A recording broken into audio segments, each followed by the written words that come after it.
पुण्यतिथि निमित्त यहाँ उपस्थित है। तो जो उनकी 5-7 खूबियाँ थी जो हमेशा बताई जाती थी, वो आपको बताना जरूरी है कि उनकी क्या क्या बातें, उनका जीवन का स्ट्रगल तो आपको पता ही है। सर को वो सब बात बताऊंगी आपको कि जैसे उनके 13 साल में उनके पिताजी गुजरे, उसी प्रकार उम्र के 33 साल में उनको स्लो पॉइजन दिया गया था रसोई के द्वारा, और उनका मौत के मुंह से निकली। और उसके बाद में 3 महीने बाद उन्होंने जो गाना गाया उसको बाद में फिल्म फेयर अवार्ड मिला था। तो उनसे जो बातें सीखी थी, जैसे पहली बार उनका जो रिजेक्ट हो गए थे उनके गाने के लिए, उनकी आवाज बदली थी इस वजह से। तो हम लोग जो गायकी में जो इंटरेस्ट रखते हैं उन लोगों ने उनसे ये प्रेरणा लेनी चाहिए कि अगर आपके अंदर वो कमियां हैं तो उस कमियों को आपने नजरअंदाज करते हुए फिर से काफी मेहनत करनी चाहिए कि उस कमियों को लोगों जो आपको टीका टिप्पणी करते हैं उसके नजरअंदाज करते हुए अपनी कमियों को दूर करने की कोशिश करनी चाहिए।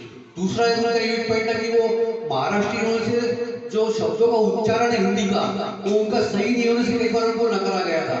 तो उन्होंने ट्यूशन लगाकर शिक्षक से उर्दू जो प्रोनाउंसिएशन है वो और हिंदी ये भाषा सीखी। यानी गाना गाने के लिए शब्दों का उच्चारण का कितना महत्व है यह बातें भी लता जी ने अपने मेहनत करके लोगों को दिखा दिया।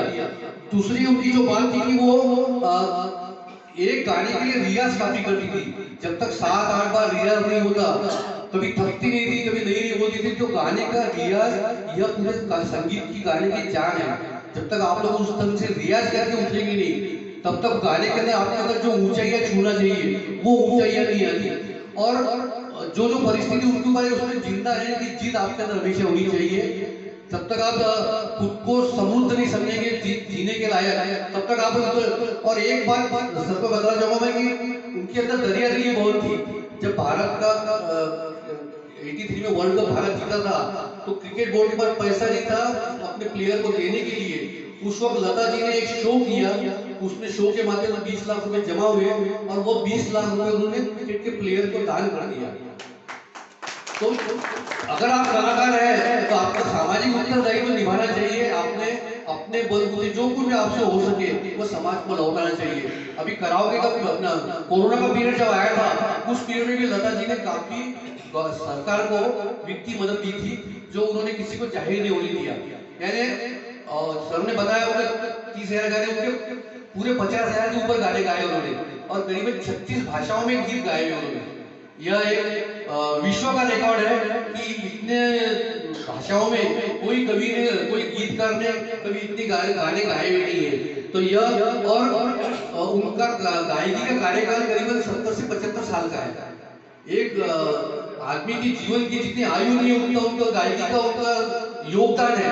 तो ऐसे लता जी के लिए आज हम लोग यहाँ जो जमा हुए उनको अपनी भावनाएं प्रकट करने के लिए उनके लिए मैं पहली बात तो सभी कराओगे बहुत थे जो आयोजक हमारे डॉक्टर बोधर जी, झामरे सर जी, विशेष रूप से यहाँ पर सांगली जी और डॉक्टर अख्तर साहब जो आए यहाँ पर, इन सभी का शुक्रिया अदा करूंगा। आप लोग जो यहाँ उपस्थित यहाँ पर आए आप सभी का मैं यहाँ पर स्वागत करता हूँ और लता जी को एक पंक्ति के माध्यम से अपनी भावनाएं समर्पित करके अपने शब्दों को विराम दूंगा। किसी की नहीं विश्व में तुम जैसी सुरीली आवाज, किसी की नहीं विश्व में तुम जैसी सुरीली आवाज, मेहनत और लगन से पाया तुमने स्वर सम्राज्ञी का ताज, मेहनत और लगन से पाया तुमने स्वर सम्राज्ञी का ताज। शिखर पर पहुंचकर भी सहज सहज और विनम्र रहने वाली, शिखर पर पहुंचकर भी सहज सरल और विनम्र रहने वाली भारत रत्न लता जी पर पूरे हिंदुस्तान को है नाज।